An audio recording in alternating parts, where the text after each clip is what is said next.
Con vuestra licencia, soberano Señor sagramentado.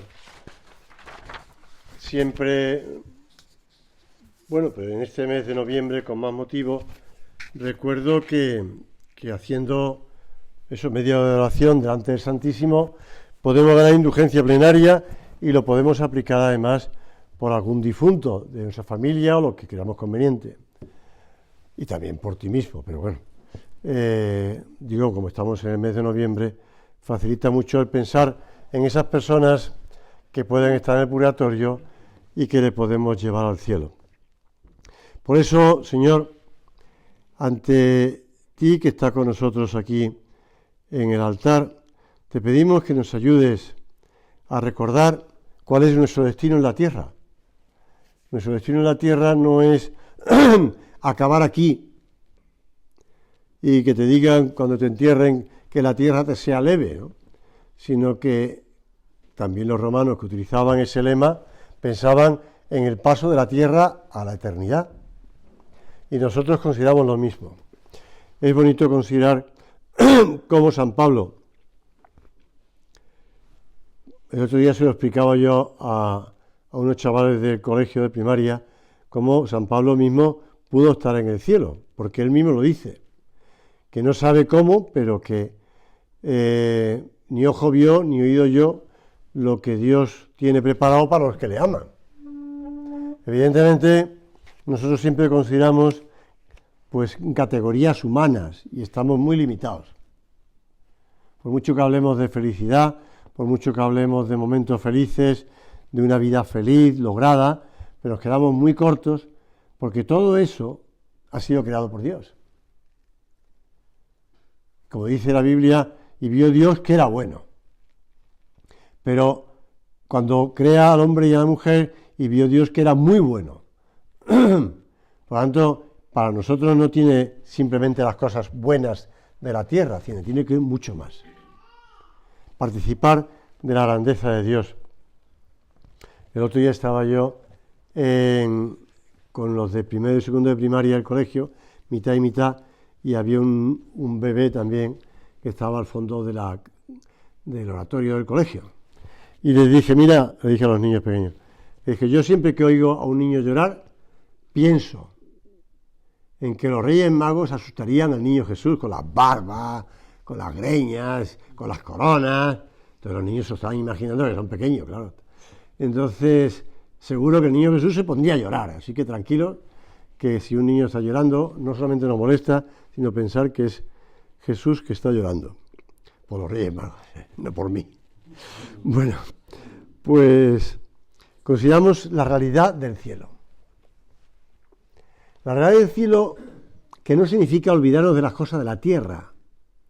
Hace 2 veranos tuvimos una reunión de curso de mi colegio, y entonces me fui a por uno de los compañeros que tenía entonces, porque íbamos primero tuvimos misa en el colegio, que le celebré yo para la promoción, y después nos fuimos andando hacia un restaurante a comer. Y entonces, por el camino aproveché para cogerme a uno, que yo pensaba que era él, y le dije, ¿tú te acuerdas cuando estudiábamos, que yo te dije que por qué no venías por el club de la obra a una meditación? Y me dijiste, no, vosotros los cristianos sois unos egoístas, nada más que pensáis en el cielo. Entonces el pobre hombre, que tiene mi edad, me miró y me dijo, no, yo no fui. Te garantizo que yo no fui, porque además yo iba contigo porque me ayudabas a hacer los problemas de matemáticas, con lo cual yo era los que iba. Porque siempre tenía fama entre los compañeros de que se me iban bien las matemáticas. De hecho, después estudié matemáticas. Bueno, pues no es que seamos unos egoístas que pensamos en el cielo. Nosotros tenemos los pies en la tierra. Pero vamos andando sobre esta tierra camino del cielo. Y eso no es egoísmo, sino es conciencia clara de cuál es la meta. Si la meta de una persona, pues el otro día entrevistaban a un entrenador de fútbol, no sé si era en la radio, en la televisión, y dijo, mi equipo está fuera de los puestos de descenso, yo me conformo con eso. Su meta es no bajar. Pero si nuestra meta es no bajar, es decir, corta, pues nos quedamos cortos. ¿Cuál es nuestra meta? Pues eso es lo que tenemos que pensar. La meta a la que estamos llamados, la meta a la que el Señor nos ha creado. La felicidad de amar, porque eso es el cielo. ¿Qué es el cielo? Pues el conjunto de todos los bienes sin mezcla de mal alguno. Eso me gustaría repetirlo, sin mezcla de mal alguno. Porque aquí en la tierra siempre tenemos pequeñas contradicciones o grandes males, como estamos contemplando en la sociedad española, grandes males, pero en el cielo será sin mezcla de mal alguno. No habrá nada que empañe, que enturbie o que manche un poquito la felicidad. Nada, al contrario. Al contrario. Y por otra parte, el otro día estaba hablando con una persona, con un matrimonio, padres de primera comunión, y me hablaban de cuando ellos, en el país donde estaban antes, pues su hijo había ido a un colegio cristiano. Cuando te dice un colegio cristiano, es no católico, sino cristiano. Es decir, protestante. Porque tenía buen nivel y cosas de esta, tal, pero me decía, pero claro, la religión cristiana que le enseñaban a mi hijo era muy pequeña, ¿no? Muy pobre. De hecho, me decía, por cierto, ellos repartían la comunión, pero ellos dan la comunión. Y dije, no creo. No creo porque, aunque fuesen luteranos o calvinistas o lo que fueran, o episcopalianos y tal, pero no hay sucesión apostólica, es decir, a ese pastor no le ha ordenado un obispo unido al Papa y unido, por tanto, al primer Papa, que es Pedro, o a los apóstoles. Con lo cual, si no hay sucesión apostólica, por mucho que yo le ponga las manos a otro en la cabeza, no es por eso sacerdote. Entonces, él se quedó un poco así, digo, bueno, pues nada, aquí en el colegio, gracias, le están dando buena formación y están preparándole bien para la comunión, que va a recibirla en mayo y tal. Bueno. Entonces le dije, además, Lutero muchas cosas no los admitía, y los calvinistas. Por ejemplo, Lutero no consideraba el purgatorio. No consideraba el purgatorio, y tampoco Calvino. Y un amigo mío, sacerdote, cuenta en uno de sus artículos que paseando por Ginebra, la sede de Calvino, donde se cargó al español que fue el descubridor de la doble circulación de la sangre, que, como decía San José María, medio pariente suyo, porque era aragonés, pues Calvino no admitía tampoco esto. Pero en cambio, en la antigua ciudad de Ginebra, hay unas ciudades que llaman la atención. Te voy a decir en español, pero bueno, están en francés. Calle del Purgatorio. Y tú vas a Ginebra, yo he estado en Ginebra, y he visto la Catedral Católica y he visto también la sede de Calvino. Calle del Purgatorio. Calle de todas las almas, o de todos los santos, si quieres. Calle de los enfermos. Y bueno, porque cerca de ese sitio hay una antigua iglesia dedicada a la Magdalena, rodeada por un cementerio. Y entonces, pues los católicos de entonces le pusieron nombres católicos. La calle del Purgatorio, de todas las almas, del infierno. Incluso hay una calle, que ya está desaparecida, ya no existe, que es la calle del Limbo, y otra del Paraíso. Bueno, nosotros sabemos que existen tanto el Purgatorio como... Bueno, también está la calle del Infierno, pero bueno, eso ya es otra cosa, ¿no? Pero sabemos que existen esas calles, que existen esos caminos o esos destinos.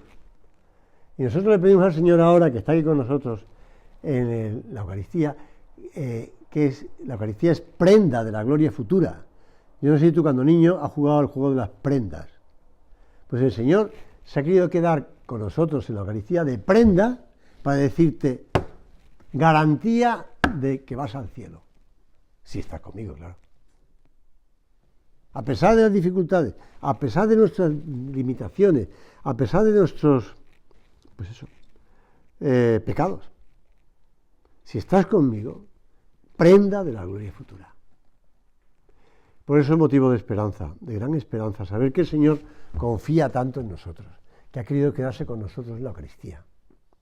Por eso es confianza en que, bueno, es normal, ¿no?, que ocurran cosas como la que a gente que se quedan un poco destrozados al ver tanta magnitud de tantos fallecimientos, de tantos destrozos, de tantas personas que se quedan sin hogar, sin casas, sin trabajos. Bueno, pues sí es una cosa que produce desazón y tristeza. E incluso como cierta reclamación a Dios, que cómo permite esas cosas, ¿no? Pero hemos de considerar que Dios, a pesar del pecado de Adán y Eva, Él no consideró indigno, siendo Dios, se hizo hombre, para morir por nosotros en la cruz. Y Él sigue, a pesar de nuestros pecados personales, perdonándonos en la confesión. En la confesión, el otro día hablaba con una persona que le había preguntado a su mujer, ¿y tú vas a confesarte, no? La mujer le decía, sí, voy a confesarme. Dice, bueno, pero si vas a psicóloga, ¿por qué también vas al sacerdote a confesarte? La mujer está un poco despistada, hay que reconocerlo. Pero bueno, él con paciencia va acercándola poco a poco. Y entonces le decía, bueno, es que cuando yo vaya al cielo y me encuentre con Jesús, le diré, bueno, Jesús, como te dije en la última confesión, pues esto, tal. Y en la anterior, pues ya me conoce, con lo cual sabe de la paz que estoy hecho y lo que he hecho, tal. Y continuaré la conversación que tengo cuando voy a confesarme, porque no me confieso con el sacerdote, sino con Cristo. Y nos encontraremos con el Señor así, con esa seguridad y con esa paz que da el saber que le conocemos y que nos conoce, con el que hablamos, con el que le pedimos perdón y nos perdona. Y nos perdona siempre. Siempre, además. Y que nos ayuda, además, porque nos baña con su sangre para purificarnos y para fortalecernos. Hombre, siempre los pecados pueden dejar cicatrices, ¿no? Como le explicaba un profesor a los de sexto el otro día, porque estábamos hablando de la indulgencia plenaria. Entonces, decía, bueno, cuando uno se muere, pues aunque se ha acudido a la confesión, pero le pueden quedar cicatrices de los pecados. Pues eso es lo que se limpia en el purgatorio. Bueno, pues sí, vas al purgatorio y... Me consta una cosa, que en cierta ocasión al Papa Benedicto XVI, Papa, en un encuentro con sacerdotes de Roma, alguien le preguntó, Santo Padre, en la catequesis hace tiempo que se ha olvidado de hablar de las verdades eternas, lo que estamos hablando tú y yo ahora. Y le decía, también en las homilías y tal.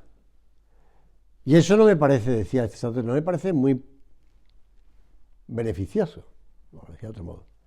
Entonces el Papa Benedicto XVI dijo, efectivamente, y hay que retomar de nuevo la catequesis sobre las verdades eternas, la predicación sobre las verdades eternas, porque bueno, pues que existe la realidad del infierno, del purgatorio, del cielo, y añadía, bueno, yo me acojo a la misericordia de Dios, pero me parece que pasaré por el purgatorio. Pero decía el propio Papa Benedicto XVI, que todos le admiramos y le teníamos mucho cariño, porque aparte de ser un gran teólogo, pues fue un gran hombre, ¿no? Que hizo muchas cosas y con una gran santidad de vida. Vamos, tampoco es que la Iglesia todavía no lo ha reconocido que esté en el cielo, pero bueno. Pues vamos a pensar, lo decía San José María, vamos a pensar lo que será el cielo. Ni ojo vio, ni oído yo, ni pasó aún por pensamiento cuáles cosas tiene Dios preparadas para los que le aman. ¿Os imagináis? Añade. ¿Qué será llegar allí y encontrarnos con Dios y ver aquella hermosura, aquel amor que se vuelca en nuestros corazones, que sacia sin saciar? Y para eso, ¿qué tenemos que hacer tú y yo? Pues amar. Porque la felicidad se consigue con el amor y amando. Y por tanto hemos de amar. Y en la medida en que nuestro corazón vaya agrandándose a amar, pues seremos más felices en el cielo, porque tenemos más capacidad de amar, más capacidad de felicidad. Por tanto, nuestra vida en la tierra, te decía antes que no tenemos que olvidar que estamos pisando la tierra, lo que tenemos que hacer es amar. Como hizo Jesús, que vivió en la tierra amando, pero no solamente cuando iba predicando el Evangelio y cuando se detenía a hablar nosotros lo leíamos con los que estaban enfermos de la lepra y tal, no solamente eso, sino cuando estaba viviendo con José y María en Nazaret o incluso antes en Egipto, vivía una vida normal y corriente de cualquier hijo de familia y amaba. Y amaba. Y por eso cuando se queda en Jerusalén, en el templo, hablando y discutiendo, bueno, preguntando y comentando con los doctores de la ley, y le pregunta María a su madre, ¿por qué nos haces esto a nosotros? Y Jesús le dice, ¿no sabéis que yo debo estar en las cosas de mi Padre? Eso es amar. No estar en mis cosas, en mi egoísmo, en mis gustos, en mis intereses, en mis intenciones, en mis planes, en mis cosas, sino es amar. Y trabajar por amor, acabando las cosas bien, ofreciéndose al Señor. En el examen habéis leído, pues eso, en una sociedad en la que nos movemos, plural, con distintas profesiones, distintos modos de pensar, etcétera, etcétera, pues hemos de ser, como le gustaba repetir a San José María, porque lo había dicho además la Santa Sede hablando del Opus Dei, sembradores de paz y de alegría. Y por donde vayamos tenemos que sembrar paz y alegría. Y tantas veces, Señor, tenemos que pedir perdón porque a lo mejor nos hemos enfadado con una persona, o hemos maltratado a otra, o hemos llegado a casa y hemos seguido con los problemas del trabajo y lo hemos pagado a lo mejor pues, con la mujer o con los hijos, lo que sea. O con el portero. O con el portero. Yo recuerdo otro matemático que este no es sacerdote, pero es del Opus Dei. Yo no sé si ha muerto todavía, pero bueno, es mayor que yo. Que esté ciego. Ciego. Y entonces, cuando alguien acompañaba a su casa, el tío al entrar en la entrada, la portería de la casa, se giraba hacia la derecha y le decía, hola Manolo, ¿cómo estás? Que era el portero. Claro, el que iba con él de nuevas decía, pues si no ve, ¿cómo sabe que está Manolo ahí? Lo que pasa es que lo decía siempre, entonces la gente nunca fallaba, decía. También se quedaba cuando iba a comprar algunas cosas de ropa y decía, esta tela tiene un color así un poco... La pobre dependiente se quedaba un poco cortada. Bueno, pues vivir en medio del mundo con las circunstancias normales, pero por amor, no aparentando que ves, o no aparentando lo que no haces, ni intentando hacerlo por ti, para tus gustos, por tu capricho, venciendo eso. Como dice San Pablo, para mí el vivir es Cristo y el morir una ganancia. Tantas veces se habla de ganancia, ¿verdad? Tantas veces se habla de querer ganar esto, lo otro, pero lo importante, para mí vivir es Cristo y mi ganancia, pues el morir es una ganancia, porque es donde recibiré todo.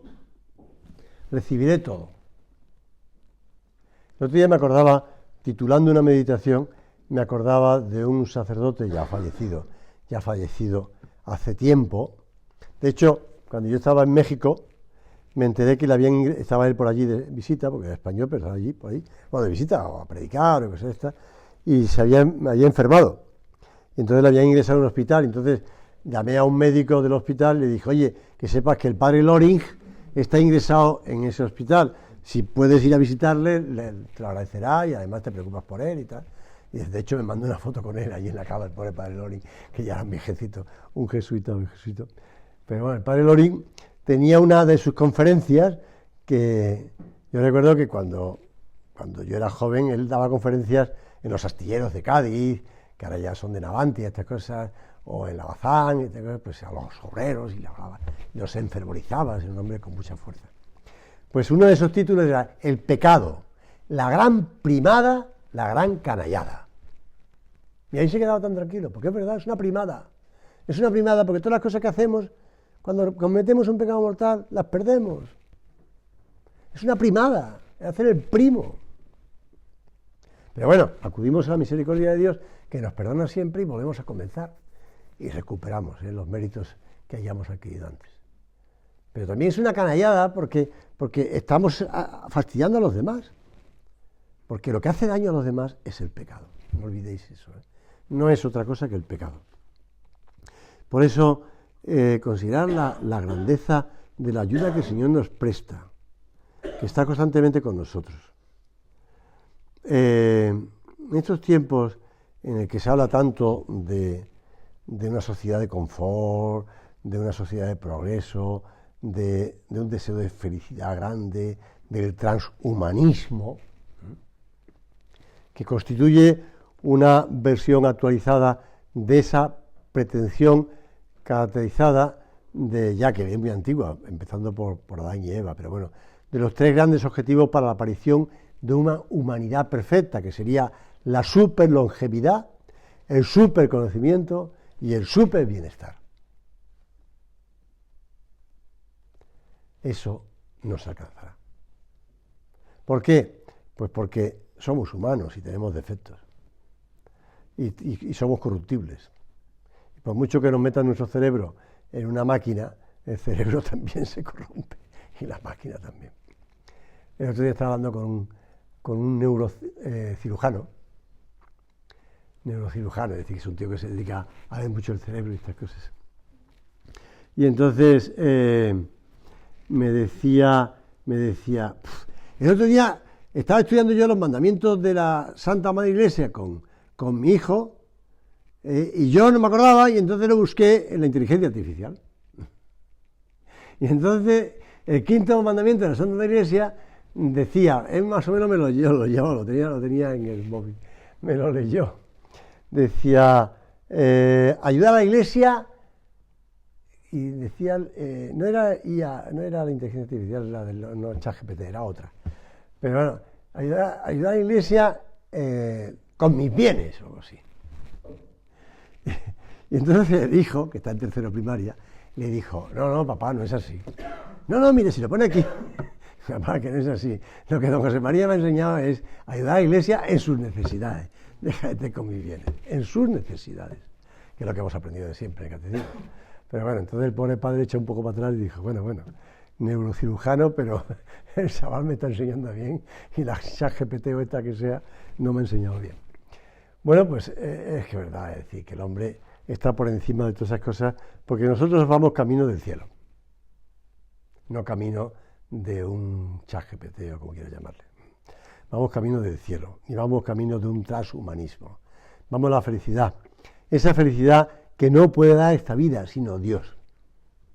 Esto que te voy a contar ahora es algo que le contaba un sacerdote amigo mío, que ya murió, don Agustín Filgueira, que era capellán del Colegio Montespiño, que acaba de celebrar 50 años, en Coruña. Entonces cuando ya se jubiló del colegio, se dedicó a recoger todos los cuentos y anécdotas que le había contado a las niñas en las pláticas. Y uno le decía así, un niño de los 5 años pregunta a un compañero, ¿tú qué crees? ¿Que Dios es hombre o mujer? Pregunta inteligente, los niños no son tontos.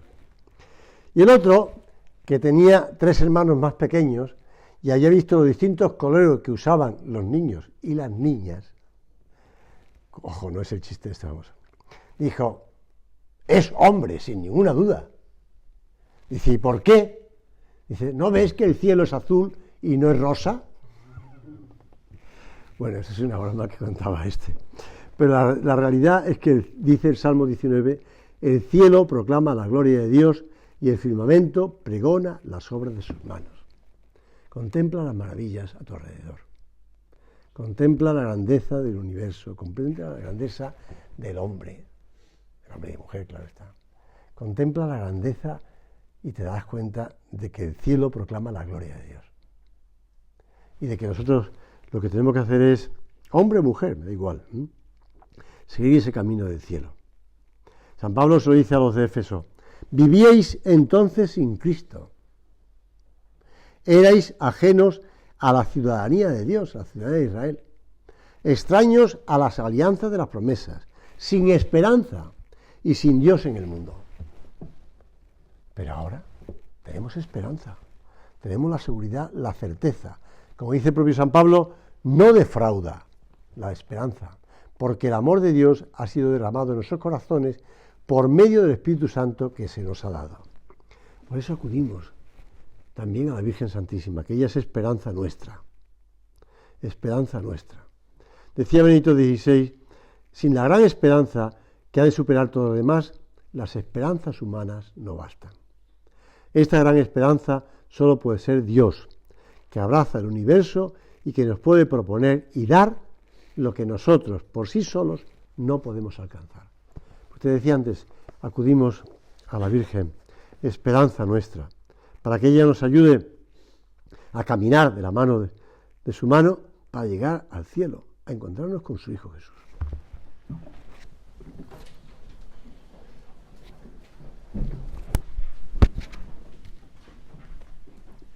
Doy gracias, Dios mío, por los buenos propósitos, afectos e inspiraciones que me has comunicado en esta meditación.